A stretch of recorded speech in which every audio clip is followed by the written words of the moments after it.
At the end of the transaction, that ultimately it was sold for $3 billion to somebody else.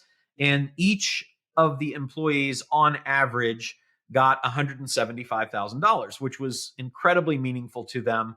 And it was a win.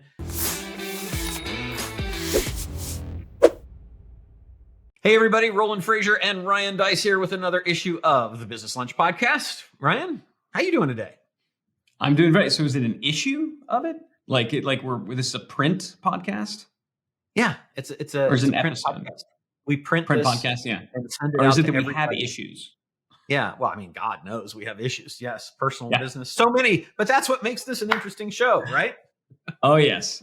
No, I'm doing great. I actually just got back from doing another round of college visits with my oldest, who's going to be heading off to college next, in the fall, and so that's always fun but bittersweet. But man, what a pain in the butt all that stuff is. Just man, I keep trying to get my kids to go back to college and just stay somewhere far, far away, and it doesn't work.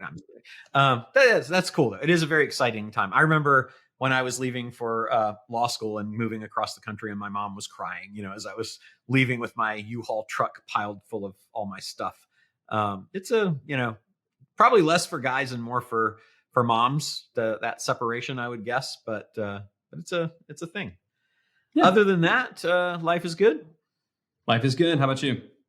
Yeah, everything's going well. Busy, but I feel like it's been busy since October, and it's not stopped. And it's good and bad. Like, it's great because it's busy and there's lots of stuff going on. But I'm looking forward to finding some little break in the activities. Yeah, where is this like freaking laptop lifestyle that I was promised? I mean, I've seen the late night infomercials and the TikTok and Instagram influencers. And man, we got like these companies and they're all doing really, really well. So, I need my laptop on the beach kind of thing. This is garbage. I think you would hate that. I'm actually pretty sure you would. But there are two answers to that. One is that I find that most of what I do is on a laptop. So technically, while I am on the laptop for, 72 hours a day, it is a bit of a laptop lifestyle. It's just a question of the timing that needs to be adjusted. The second thing is, I'm guessing that most people don't have not only a portfolio of companies that they're involved in, but also they're constantly doing new ones. I think if we said we're done and we were just going to let the existing portfolio go, then it would be kind of easy breezy and we'd get bored pretty quick. But the fact that we have so many things, you were just calling me earlier saying, where's that agreement for that deal, right? It's because we're doing stuff, right? So I think that's it. If we just stopped doing so much stuff, but when you love what you do, it's really hard to do that, right? Yeah, I'd be bored. I mean, you're right. I mean, I say all this completely sarcastically and tongue-in-cheek because I'd be bored out of my mind. I do think it's important, though.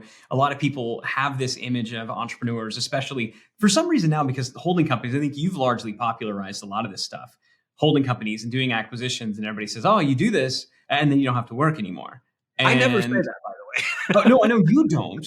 I know you don't, but it is said, and I think unfortunately a lot of people believe it, and it's unfortunate for two reasons. Because one, it's not true, and two, it's no freaking fun. So anyway, all that being said, life is good. Things are busy. That's kind of the goal. That's the plan. I love it. What are we talking about today? So I sent you over. I don't know if you had a chance to look at it, but there was an article that came out in the news about what KKR is doing through one of their companies. They found Who's KKR for those who don't know? I'm sorry. KKR is Colbert Kravis and Roberts, I think, or Robertson. Anyway, it's a big PE company. We've sold companies to them in the past. They're very well known in that world, PE being private equity. I'm jargon constrained today. Sorry about that. I was like been in this. So anyway, they buy and sell companies, right? And they're always trying to figure out how can they make more money. There was a lady who was working at a company called Project Equity, and Project Equity was intended to, it was a nonprofit, the opposite of what private equity companies are interested in. But she was working at this nonprofit, helping companies transition I thought this was actually interesting because there's all these baby boomers who are aging out and companies that are passing. And so she was really kind of targeting those companies to help the employees of the companies acquire the interests of the owners that were retiring and anyway, and doing it in a way that they would then be able to continue the legacy of the company, but also their employment, and keep it from going into the hands of somebody that maybe wouldn't treat them the same or whatever. And so she was going into the hands of a mean, nasty private equity group, for example. Yes. And so she actually was a law school graduate and a smart person and everything. And she was reading, and there was a paper that was published by somebody from KKR that said, look, my theory is that we make more money if we give equity to the employees. And that's not something that private equity is typically very fond of, because they're in and out. They're there to flip the company. His thesis was, I bet we make more money if we go in and we get buy-in from all of the employees and we let them participate in some part of the equity. And if we do, and they work harder and the company sells for more, we'll actually make money. It'll be free to do that. We'll be doing a good thing. Win, win, win all the way around. So they ended up working out a deal where she came to a new company. I want to say it's Ownership Works, something like that. But it's its own company, and the company is working to help this happen in private equity deals. But I believe it is for profit now. I don't know one way or the other. I don't think they said. So the idea is that if in deals that private equity, and I think they said they've got about 25 firms that are private equity companies that are like now enrolled to participate with these guys. So so there was a deal that they did, and the deal that they did was with just kind of a classic acquisition. It was I think an overhead door company. And in that deal, the employees, the hourly employees that were making less than $100,000 a year, were given somewhere between 4 and 6% of the equity in the company. Now, we'll talk about kind of what it split up between them all. That 4 to 6% was a pool split up between. They didn't each get 4 to 6%. Yeah, each of the 100 and some employees got 4 to 6%. I'm not sure how they worked it out, but yeah, exactly. And so I wanted to make sure that we clarify these things for some of our listeners who may be like, oh, I'm going to go and execute this right away. Everybody gets 4% of the business.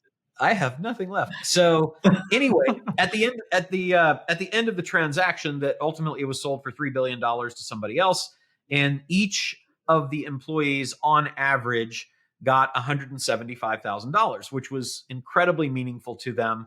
And it was a win. The return on investment for the private equity company and its investors was 10 times their investment. So I'm guessing they paid $300 million for it. And it was the best return that they had on a deal since the heyday LBO, salad days of the 1980s. So they were happy with that.